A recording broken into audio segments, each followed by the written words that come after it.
मित्रों, मेरी यह वीडियो अगर आपको पसंद आई हो तो प्लीज लाइक, सब्सक्राइब और शेयर कीजिए। सभी को जय राधे कृष्णा। अर्जुन बोले, हे जनार्दन, यदि आपको कर्म की अपेक्षा ज्ञान श्रेष्ठ मान्य है तो फिर हे केशव, मुझे भयंकर कर्म में क्यों लगाते? आप मिले हुए से वचनों से मेरी बुद्धि को मानो मोहित कर रहे हैं, इसलिए उस एक बात को निश्चित करके कहिए जिससे मैं कल्याण को प्राप्त हो। इस लोक में दो प्रकार की निष्ठा, साधन की परिपक्व अवस्था अर्थात पराकाष्ठा का नाम निष्ठा है, मेरे द्वारा पहले कही गई है। उनमें से सांख्य योगियों की निष्ठा तो ज्ञान योग से, माया से उत्पन्न हुए संपूर्ण गुण ही गुणों में बरतते हैं, ऐसे समझकर तथा मन, इंद्रिय और शरीर द्वारा होने वाली संपूर्ण क्रियाओं में कर्तापन के अभिमान से रहित होकर सर्वव्यापी सच्चिदानंद घन परमात्मा में एक ही भाव से स्थित रहने का नाम ज्ञान योग है। इसी को संन्यास, सांख्य योग आदि नामों से कहा गया है। और योगियों की निष्ठा कर्मयोग से फल और आसक्ति को त्याग कर भगवदाज्ञानुसार केवल भगवदर्थ समत्व बुद्धि से कर्म करने का नाम निष्काम कर्मयोग है। इसी को समत्व योग, बुद्धि योग, कर्मयोग, तदर्थ कर्म, मदर्थ कर्म, मतकर्म आदि नामों से कहा गया है। होती मन तो कर्मों का आरंभ किए बिना निष्कर्मता, जिस अवस्था को प्राप्त हुए पुरुष के कर्म अकर्म हो जाते हैं अर्थात फल उत्पन्न नहीं कर सकते, उस अवस्था का नाम निष्कर्मता है को यानी योग निष्ठा को प्राप्त होता है। और न कर्मों के केवल त्याग मात्र से सिद्धि यानी सांख्य निष्ठा को ही प्राप्त होता। निःसंदेह कोई भी मनुष्य किसी भी काल में क्षण मात्र भी बिना कर्म किए नहीं रहता, क्योंकि सारा मनुष्य समुदाय प्रकृति जनित गुणों द्वारा परवश हुआ कर्म करने के लिए बाध्य किया जाता है। मूढ़ बुद्धि मनुष्य समस्त इंद्रियों को हठपूर्वक ऊपर से रोककर मन से उन इंद्रियों के विषयों का चिंतन करता रहता है, वह मिथ्याचारी अर्थात दंभी कहा जाता।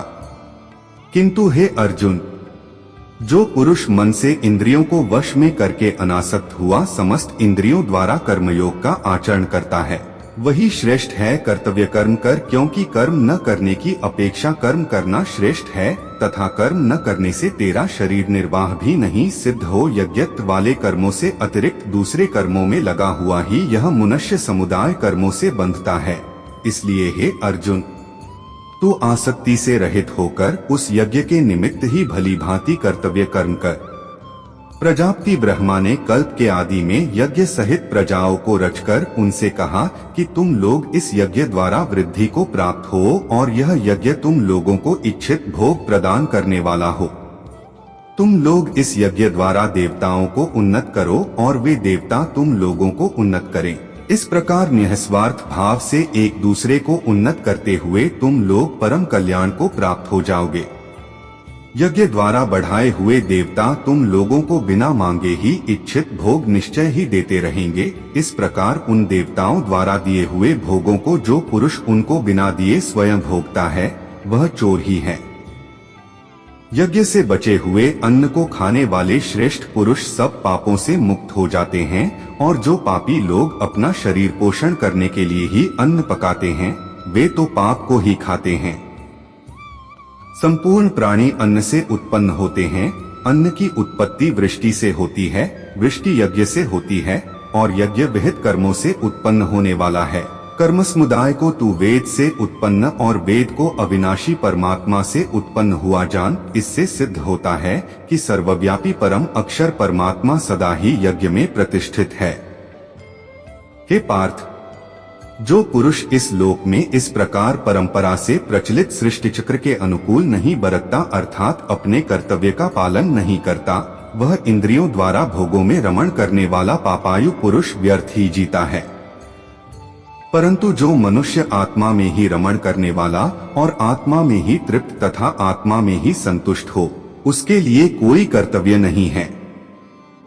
उस महापुरुष का इस विश्व में न तो कर्म करने से कोई प्रयोजन रहता है और न कर्मों के न करने से ही कोई प्रयोजन रहता है, तथा संपूर्ण प्राणियों में भी इसका किंचन मात्र भी स्वार्थ का संबंध नहीं रहता। इसलिए तू निरंतर आसक्ति से रहित होकर सदा कर्तव्य कर्म को भली भांति करता रहे, क्योंकि आसक्ति से रहित होकर कर्म करता हुआ मनुष्य परमात्मा को प्राप्त हो जाता है। जनकादि ज्ञानी जन भी आसक्ति रहित कर्म द्वारा ही परम सिद्धि को प्राप्त हुए थे।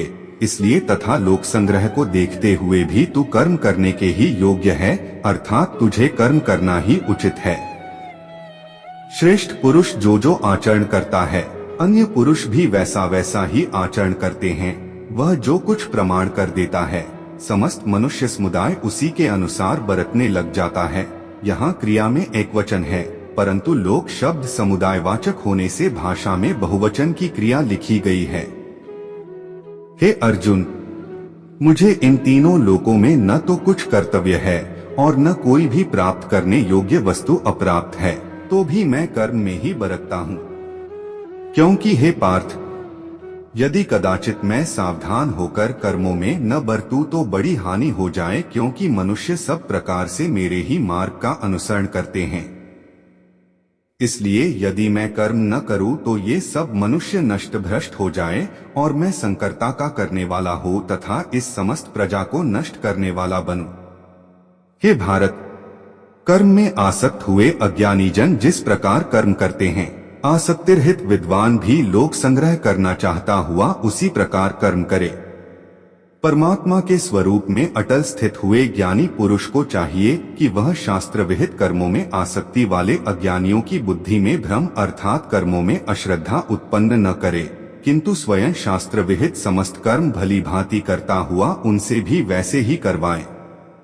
वास्तव में संपूर्ण कर्म सब प्रकार से प्रकृति के गुणों द्वारा किए जाते हैं, तो भी जिसका अंतःकरण अहंकार से मोहित हो रहा है, ऐसा अज्ञानी मैं करता हूँ ऐसा मानता है। परंतु हे महाबाहो, गुण विभाग और कर्म विभाग त्रिगुणात्मक माया के कार्य रूप 5 महाभूत और मन, बुद्धि, अहंकार तथा 5 ज्ञानेंद्रिया, 5 कर्मेंद्रिया और शब्दादि 5 विषय, इन सबके समुदाय का नाम गुण विभाग है और इनकी परस्पर की चेष्टाओं का नाम कर्म विभाग है। के तत्व उपर्युक्त गुण विभाग और कर्म विभाग से आत्मा को पृथक अर्थात निर्लेप जानना ही इनका तत्व जानना है, को जानने वाला ज्ञान योगी संपूर्ण गुण ही गुणों में बरत रहे हैं, ऐसा समझकर उनमें आसक्त नहीं होता। प्रकृति के गुणों से अत्यंत मोहित हुए मनुष्य गुणों में और कर्मों में आसक्त रहते हैं। उन पूर्णतया न समझने वाले मंदबुद्धि अज्ञानियों को पूर्णतया जानने वाला ज्ञानी विचलित न करे। मुझ अंतर्यामी परमात्मा में लगे हुए चित्त द्वारा संपूर्ण कर्मों को मुझ में अर्पण करके आशारहित, ममता रहित और संतापरहित होकर युद्ध कर। जो कोई मनुष्य दोष दृष्टि से रहित और श्रद्धायुक्त होकर मेरे इस मत का सदा अनुसरण करते हैं, वे भी संपूर्ण कर्मों से छूट जाते हैं। परंतु जो मनुष्य मुझ में दोषारोपण करते हुए मेरे इस मत के अनुसार नहीं चलते हैं, उन मूर्खों को तू संपूर्ण ज्ञानों में मोहित और नष्ट हुए ही समझ। सभी प्राणी प्रकृति को प्राप्त होते हैं, अर्थात अपने स्वभाव के परवश हुए कर्म करते हैं। ज्ञानवान भी अपनी प्रकृति के अनुसार चेष्टा करता है, फिर इसमें किसी का हठ क्या करेगा। इंद्रिय के अर्थ में अर्थात प्रत्येक इंद्रिय के विषय में राग और द्वेष छिपे हुए स्थित हैं। मनुष्य को उन दोनों के वश में नहीं होना चाहिए, क्योंकि वे दोनों ही इसके कल्याण मार्ग में विघ्न करने वाले महान शत्रु हैं। अच्छी प्रकार आचरण में लाए हुए दूसरे के धर्म से गुण रहित भी अपना धर्म अति उत्तम है। अपने धर्म में तो मरना भी कल्याणकारक है और दूसरे का धर्म भय को देने वाला है। अर्जुन बोले, हे कृष्ण, तो फिर यह मनुष्य स्वयं न चाहता हुआ भी बलात् लगाए हुए की भांति किससे प्रेरित होकर पाप का आचरण करता है। श्री भगवान बोले, रजोगुण से उत्पन्न हुआ यह काम ही क्रोध है। यह बहुत खाने वाला अर्थात भोगों से कभी न अघाने वाला और बड़ा पापी है। इसको ही तू इस विषय में वैरी जान। जिस प्रकार धुएं से अग्नि और मैल से दर्पण ढका जाता है तथा जिस प्रकार जेर से गर्भ ढका रहता है, वैसे ही उस काम द्वारा यह ज्ञान ढका रहता है। और हे अर्जुन, इस अग्नि के समान कभी न पूर्ण होने वाले काम रूप ज्ञानियों के नित्य वैरी द्वारा मनुष्य का ज्ञान ढका हुआ है। इंद्रिया, मन और बुद्धि ये सब इसके वासस्थान कहे जाते हैं। यह काम इन मन, बुद्धि और इंद्रियों द्वारा ही ज्ञान को आच्छादित करके जीवात्मा को मोहित करता है। इसलिए हे अर्जुन, तू पहले इंद्रियों को वश में करके इस ज्ञान और विज्ञान का नाश करने वाले महान पापी काम को अवश्य ही बलपूर्वक मार डाल। इंद्रियों को स्थूल शरीर से पर यानी श्रेष्ठ, बलवान और सूक्ष्म कहते हैं। इन इंद्रियों से पर मन है, मन से भी पर बुद्धि है, और जो बुद्धि से भी अत्यंत पर है वह आत्मा है।